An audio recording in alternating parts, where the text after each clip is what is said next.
What's up, Penguins fans? Your team has now won 7 in a row. They're the hottest team in hockey right now with a 4-2 convincing victory over the Florida Panthers and was probably the most chaotic game of the season. In today's episode of the Locked On Penguins podcast, we're going to get into everything regarding this game of Evgeni Malkin's injury, another goal from Jake Guentzel, Sidney Crosby with how the top line was humming, all of that, plus Tristan Jarry, the special teams. That's all coming up right after this drop.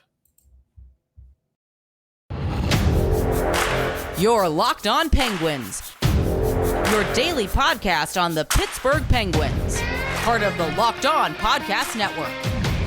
Your team every day.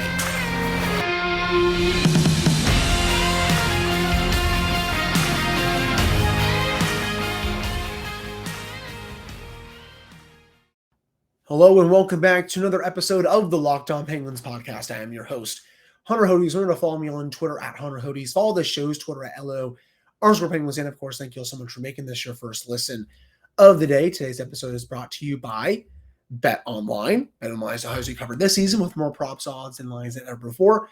That is Bet Online, where the game starts. So let's get right into it. The Penguins have now won 7 in a row, 4 points is all that separates them between being in first place in the Metropolitan Division, because the Devils have lost a few in a row, and the Penguins also coincides with them winning. And, Carolina, they're right there, or the Hurricanes, I should say, if we're being plural.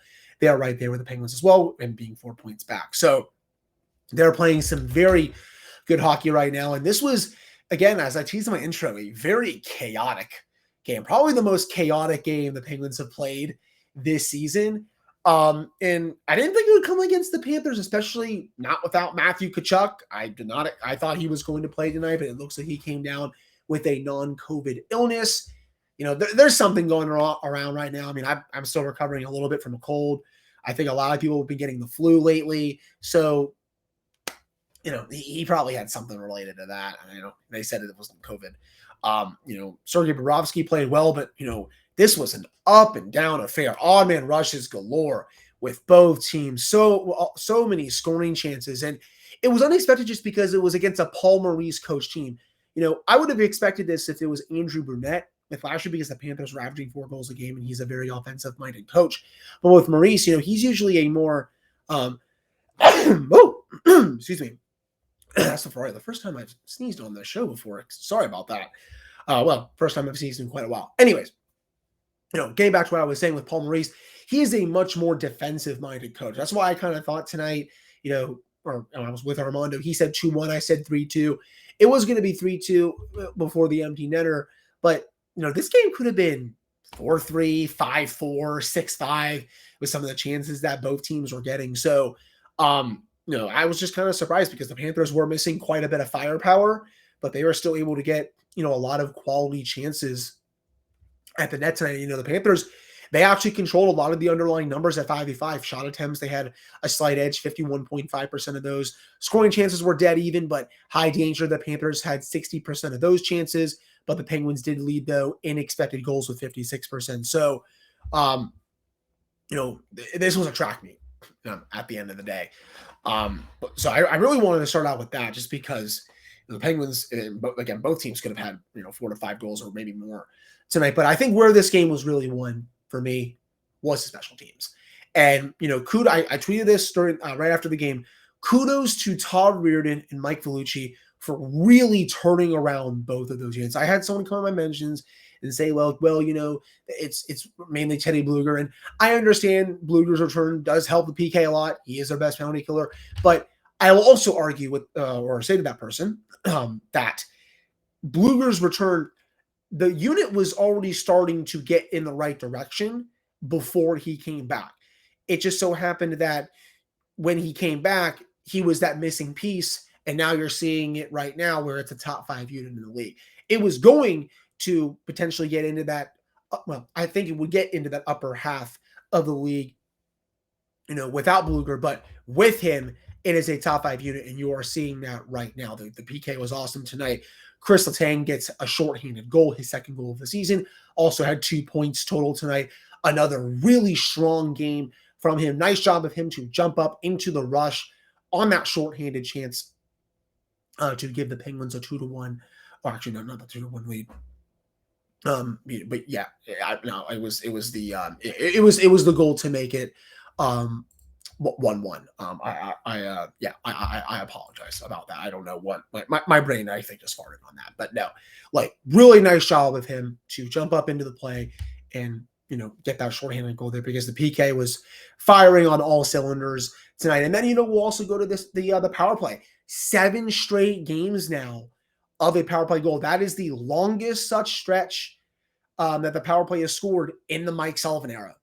It's a unit right now that is playing very good hockey. And this started, even before Letang came back from the stroke. Petrie was doing a great job quarterbacking that first unit, and then Letang comes back. It doesn't miss a beat. I think a big change has been Rickard Rakell coming up for Brian Rust. And I know Rusty's been playing a bit better, as of late, but Rakell he fits that unit better with how well how well timed his shots are, how much of a cannon he has with that shot, and his playmaking ability being on that left, half wall in the offensive zone. And then, the big guns are not really overpassing. The zone entries have gotten a lot better. Just everything about the special teams right now have, I don't know how to say this. Everything about the special teams right now are really good. And, you're seeing it really pave the way to the Penguins getting these results. And I've said this a lot. You can win with a good penalty kill and a bad power play, but man, when both are clicking, it's very, very hard to lose. But, right now, the last couple of weeks, it's been the power play. The penalty kill has been doing this for the last month. It's just nice to see, one finally step up when the other one is playing really well. So I do think that is the main reason why the Penguins won this game, was because of the special teams. And I'm curious to see how they're going to do the rest of the season. The PK right now is firing on all cylinders. I thought Brock McGinn, especially tonight outside Teddy Bluger, was electric, was blocking shots, was joining in the rush on shorthanded opportunities, went out for a little bit, but, he's playing some of the finest hockey of his Penguins tenure right now. And, he's been a key cog for that penalty killing unit. So I wanted to really shout him out, and just everyone on those special teams units. And I understand that some people are not going to give the coaches their due credit, just because when the units struggle, they're the first one to get the blame. But when they're performing well, they're the last one to get the credit. I don't believe in that philosophy. I can criticize coaches when units are bad, but I also do like to look at the execution, what the players are doing, to see if it's more of that aspect, or if it's more coaching, or, potentially if it's both. And with Reirden, I know people have had problems with his power plays, at times during his Penguins tenure. I know there was the same issue in Washington, but right now you got to give him credit for getting this unit turned around, because they look very confident when they go out there. It's not the same thing where they're being pushed to the perimeter of the ice on the offensive zone, where they're just going backwards to go forwards. They're actually getting the chances. They're getting traffic in front of the net, and they're finishing those chances, and it's really helping them win games, like you've been seeing during this 7-game winning streak. So I think that was the main reason, again, why the Penguins were able to come victorious tonight, at least in my opinion. But that wraps up this first segment of today's episode. Coming up in the second segment, we're going to get into some more individual player performances, especially Tristan Jarry, because he has been a rock lately for the Penguins. But before I get to that, betonline.net is your number one source for sports betting info, stats, news, and analysis. You can get the latest odds and trends for every professional and amateur league out there, from pro football to college bowl season to basketball and World Cup. We've got it all at betonline.net. And if you love sports podcasts, you can even find those at betonline as well. We're always the fastest and easiest way to get your betting info. You can head to the website today or use your mobile device to learn more. That is BetOnline, where the game starts. All right, I am back here in this episode of the Locked On Penguins podcast. I am your host, Hunter Hodes. Remember to follow me on Twitter at Hunter Hodes. Follow the show's Twitter at LRussell Penguins. And of course, thank you all so much for making this your first listen of the day. So let's start off this segment with another shout out to Tristan Jarry. Again, continuing to play some very good hockey for his team right now. His last 12 games, I'll give you all this stat right here. 10-0-2, 2.14 goals against average, .934 save percentage, Those are world-class numbers. I know he's not wowing some people right now in the goal save above expected department. He's not top 10 in the league right now, but with the way he's playing, I think he's going to be in there by the end of the season. But this was the level of play that I saw from him, or that I thought we were going to get from him coming into the season. Took a little while to get there just because, start off the season all right, got hurt, bit banged up. His save percentage was kind of in the tank. But since then, this last month, he has been one of the best goaltenders in hockey. He is giving this team a chance to win every single night. Some of the saves that he made tonight on some of the Panthers players were out of this world. Sprawling, diving saves, just being in the right position, getting the glove on it, getting the blocker on it. He's giving this team a chance to win every night, especially when it was, for just giving this example for tonight, 1-0 Panthers, right? A few minutes in, and the Panthers are continuing to get their chances. They're really pressuring the Penguins, and Tristan, he's keeping it a 1-goal game because, he knows how this team has been playing as of late, and all they really need is one chance to really get back in the game. And you saw that when Letang was able to make it 1-1. They get the power play goal with Gensel to make it 2-1 before Evgeni Malkin gets his goal to make it 3-1, and I'll get to him in just a second. We're going to talk about some injuries and just that goal overall because I really liked that goal.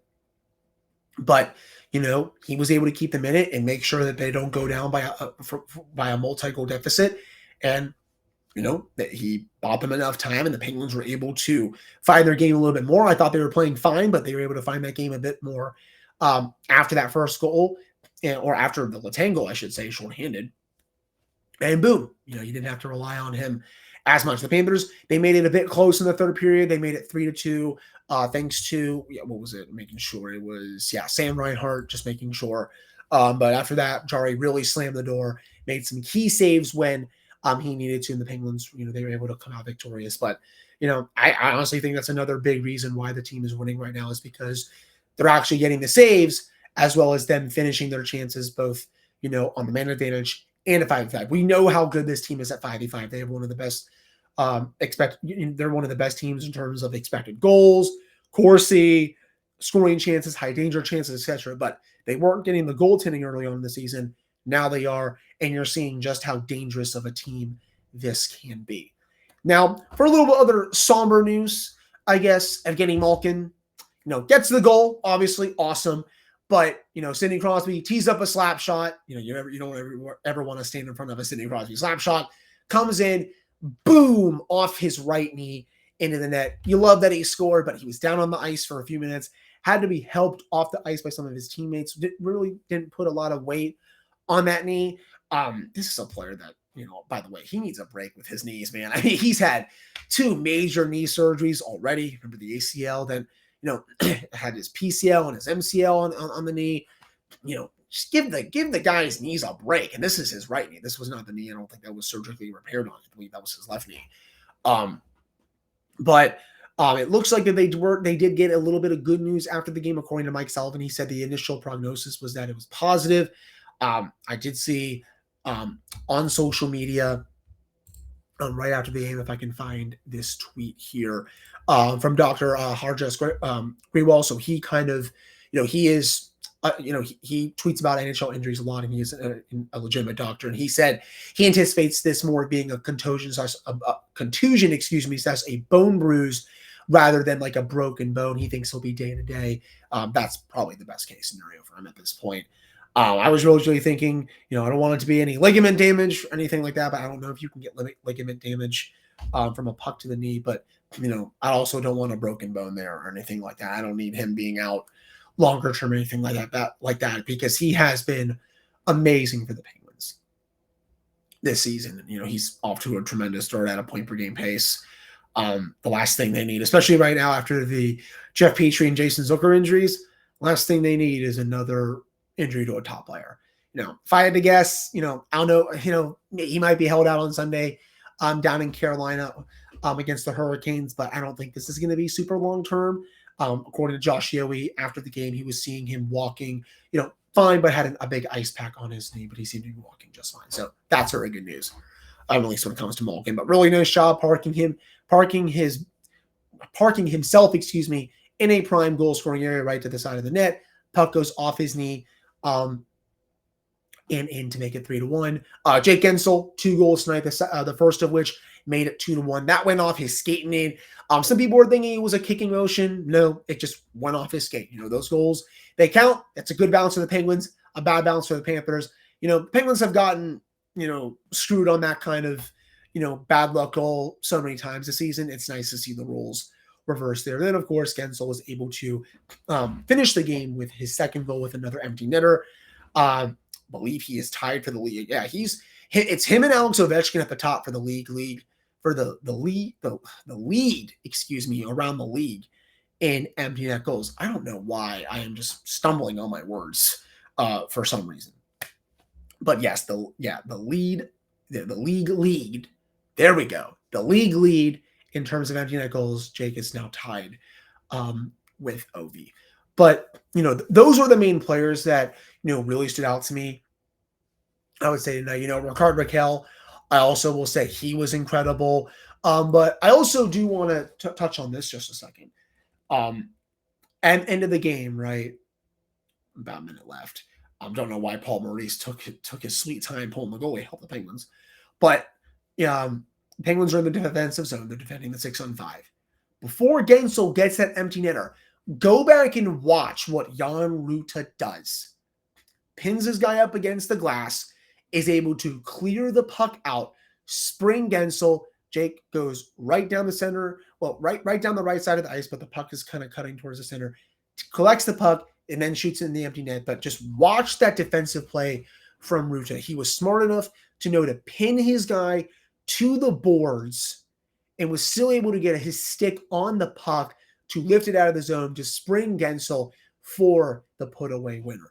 A really nice veteran play there by the defenseman. It's easy to see why Mike Sullivan really trusts him on the 6-on-5. He is one of their better defensive defensemen, obviously, but he's really been growing into his own so far this season for the Penguins. I really wanted to touch on that because it's a play that some people may not notice that much, and some will say it's insignificant. But for me, that was a very significant play, because if he doesn't make that play, the Panthers are probably still threatening in that situation, and who knows if they tie it. But really wanted to touch on that as well. That will do it though for this segment. After I just finishing up the player, my individual player performances. Still have a little more to get to though for this episode of the Locked On Penguins podcast. But before I do that, so say you're hanging out with some friends and you're putting back a few drinks. A few becomes a few too many though as the evening comes to an end and the people start to head out. You think of calling for a ride. Now you live nearby, you can make it home okay. It's no big deal. But what are the odds you'll get pulled over anyway? And even so, what's the worst that can happen? Your insurance goes up, you lose your license, you lose your job, you tow your car, you kill someone. Everyone knows the risk about driving drunk. The results are often tragic and they're often very deadly. However, that still doesn't stop everyone from getting behind the wheel while under the influence. That's why police officers are out there right now looking for impaired drivers on our roads to save lives. So if you think you're okay to drive after a few drinks, think again, especially with New Year's coming up in just a couple of weeks. Play it safe and plan ahead to get a ride if you want to go out with your friends or family members. It only takes one mistake to change your life or someone else's forever. Drive sober or get pulled over. All right, I'm back here on this episode of the Locked On Penguins podcast. I am your host, Hunter Hodes. Remember to follow me on Twitter at Hunter Hodes. Follow the show's Twitter at Elementary Penguins. And of course, thank you all so much for making this your first listen of the day. I really want to just end the show with, how good this team is. This is a wagon of a hockey team. Randy, that is for you. You tweeted that to me. I'm in my mentions tonight on my regular account. This team is an absolute wagon. There's 2 references for you there. 7 in a row, 12 out of their last 14, and all of a sudden, 4 points out of first place in the Metropolitan Division because the New Jersey Devils have been really struggling as of late. I think New Jersey, it's a good team. They also don't have a lot of playoff experience. They don't have, this is the first time they've been this good in probably a decade. Would not be surprised if one of Pittsburgh or Carolina catches them by the end of the season. But, we're about to, this is about to be a big stretch for the Penguins. One quick look at the schedule. You all know it. A lot of divisional games coming. Carolina twice. Islanders. Rangers. Devils. They got the Bruins coming up after that. They got the Red Wings coming, a team that has also been improved this season. They got the Vegas Golden Knights as well. This is going to be a very tough stretch for the Penguins. And that was just off the top of my head. If you want me to go fully in order here, Floridians, Carolina Sunday, Rangers next Tuesday, Carolina next Thursday. I will be there at that game.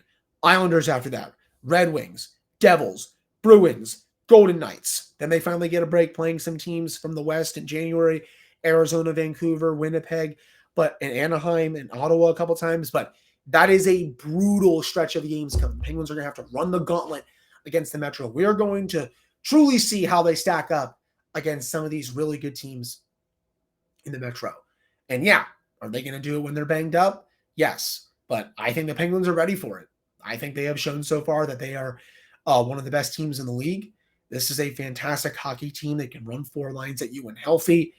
Their defense is playing really well right now, even without Jeff Petrie, and Tristan Jarry is continuing to give them good goaltending.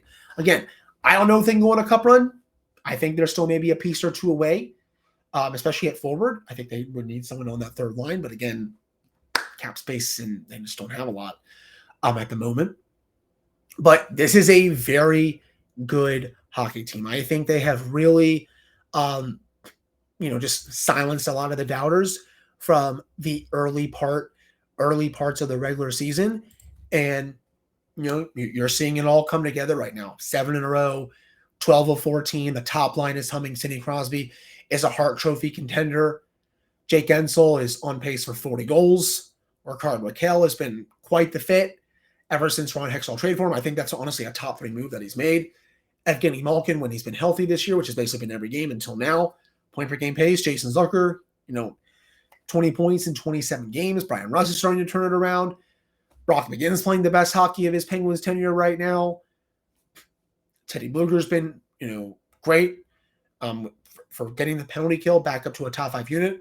The power play has scored in 7 straight games, and they're starting to become, one of the better power plays in the league. And when you have Tristan Jarry performing at a .934 level, and when you have Mike Sullivan behind the bench, almost anything is possible. This team is legit. I think you all need to realize that. This is a really, really, really, really good team. And I know the Panthers tonight, they were shorthanded. Chuck's not playing. Hornquist is out. Duclair. Lindale Spencer Knight is not in the lineup. And Sergei Bobrovsky, he was actually playing pretty well for the most part. I don't really think he allowed a lot of Bob-like goals against the Penguins. But, they've been, this team's been beating up on a lot of pretty good teams as of late. That Stars game especially, I wouldn't say I guess they didn't beat up on them, but they show that they can win a very low-scoring game against one of the best teams in hockey. And that team just went to Washington and won a 2-1 game there because Jake Ottinger was really good. But, I just think everyone needs to realize just how good of a team this team that we all have here in Pittsburgh. They're playing really well right now, and bearing a unforeseen collapse at this point, they should be able to make the playoffs by the end of the season. But that's really what I wanted to end the show with. Just cherish what you're watching. I know some people are going to come in and tell me, oh, Hunter, wait for the playoffs. Just wait till April, blah, blah, blah, blah, blah. I don't pay attention to those people just because, it's just like a miserable way to think, in my opinion. Like, just enjoy this. I'm serious. Enjoy what you're watching. I get it. It's the regular season. You want to see how they do in the playoffs. But you know what? We got 4 months. We'll worry about that when it comes around. But just, how do I want to end it, I guess? Just cherish what you're watching. They're playing some amazing hockey. The star players are kicking absolute butt. The depth players have been stepping up. And this is as well-coached a team as, there is in the league. So I really wanted to end the show with that. But again, thank you all so much for listening. For tomorrow's episode, we're going to preview that for Sunday game against the Carolina Hurricanes, the second game against the Hurricanes this season. The first one, obviously, the Hurricanes won in overtime off of a very, very dramatic ending. I think that's one way to say it. But that will be for tomorrow's episode. Again, Thank you all so much for listening. Hope you all enjoyed it. I'll speak with you all on Friday.